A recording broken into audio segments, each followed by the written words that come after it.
This is Justin Schmidt. Yeah, my name is Justin Schmidt. He's an entomologist. And I'm an entomologist. I basically study stinging insects. He's been stung by a lot of insects. I've probably been stung at least 1,000 times. He reviews insect stings the way a sommelier reviews wine. Pure, intense, brilliant pain, like walking over flaming charcoal with a 3-inch nail embedded in your heel. Which insect was that? That's the bullet ant. This is his lab in Tucson. This is his harvester ant. This is his vinegaroon. This is his tarantula hawk. These are some more harvester ants in a park near his lab. He is the creator of the Schmidt pain scale. The Schmidt pain scale is basically a scale to rate the painfulness of stinging insects on a scale of 1 to 4. A 1 would be a sweat bee. 2 would be something like a yellow jacket wasp. A 3 would be something like a harvester ant. And a 4 would be a tarantula hawk. How bad is a 4? 4 is absolutely excruciatingly debilitating, incapacitating, just shuts you down, just absolute sheer pain. There's just nothing you can really do about that. I don't think I'd want to be stung by a whole bunch of different 4s. I don't think I could endure that for very long. Let's be clear. Justin Schmidt doesn't just go out and get stung on purpose. It's just that he's dedicated his life to studying, well... My passion is insects, and stinging insects in particular. Yeah, I get stung, but that's all just part of the passion. You know, that gives me data. You know, sting helps me in understanding what the insect's doing. And I get to be out in the sunshine and out in the rain, out in the environment, studying these magnificent, beautiful insects. It's just such a joy. I can't imagine anything I'd rather do more.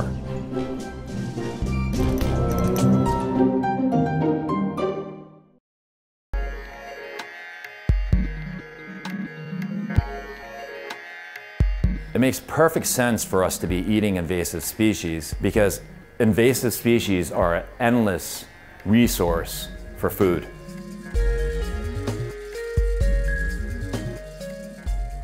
My name is Bun Lai. I'm the chef at Mia's Sushi in New Haven. 33 years ago, my mother started Mia's, reimagining sushi as something that is restorative of the environment. This is part of the regimen that happens every day in the morning, foraging. One of the things that we're really focused on is invasive species. What if we start focusing on ingredients that nobody else wants to eat, that are abundant and even destructive of the environment, and by pulling them out of the environment will help rebalance the habitat. This is wild lettuce. And we're gonna serve them with bug holes in them. It's like Swiss cheese.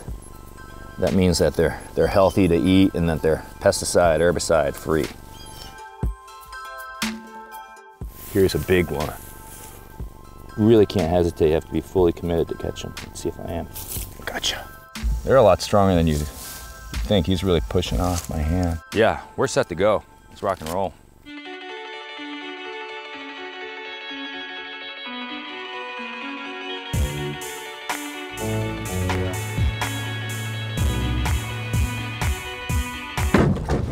Great.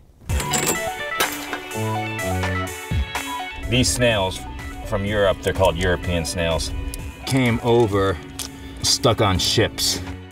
I feel like you're like a big kid just crawling around looking under rocks. When I'm collecting, it's always incredibly exciting.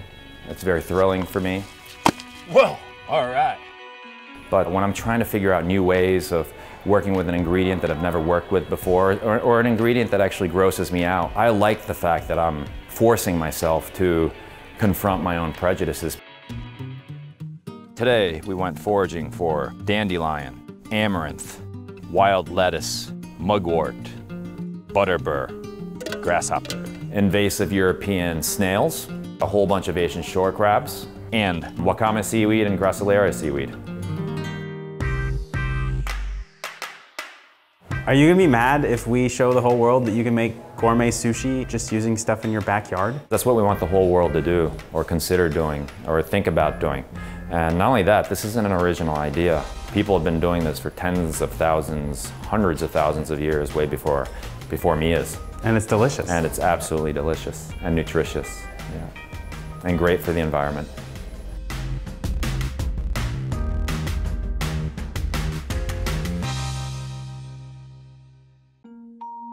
This is the red-kneed tarantula. She's got quite the outfit. Unfortunately, her striking features have made her a hot commodity in the illegal pet trade. Found in the forests of southwestern Mexico, red-kneeds are some of the largest spiders, growing up to 8 inches in size. Besides size, their beautiful red, white, black and orange hairs are what separates them from other spiders. The hairs on their legs are used to sense vibrations from predators and prey. They prey on large insects, frogs and mice, biting and injecting them with their venom. Their alluring look has made them the most popular captive tarantula, causing a major population decline. Today, regulations are in place, requiring permits to remove any of these beauties from the wild. This is the red-kneed tarantula.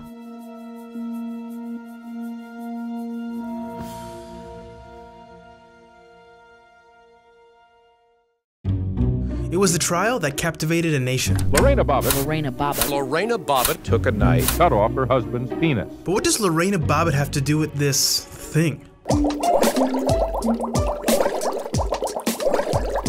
Let's take a step back.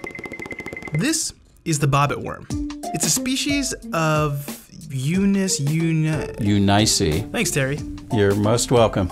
That's Dr. Terry Gosseliner. Terry. He's a senior curator at the California Academy of Sciences. And I do research on coral reefs around the world. He's the one who gave the bobbit worm its name. They go way back.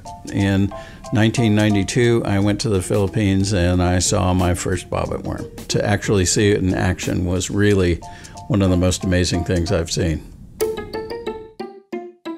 This thing has nope, nope, nope written all over it.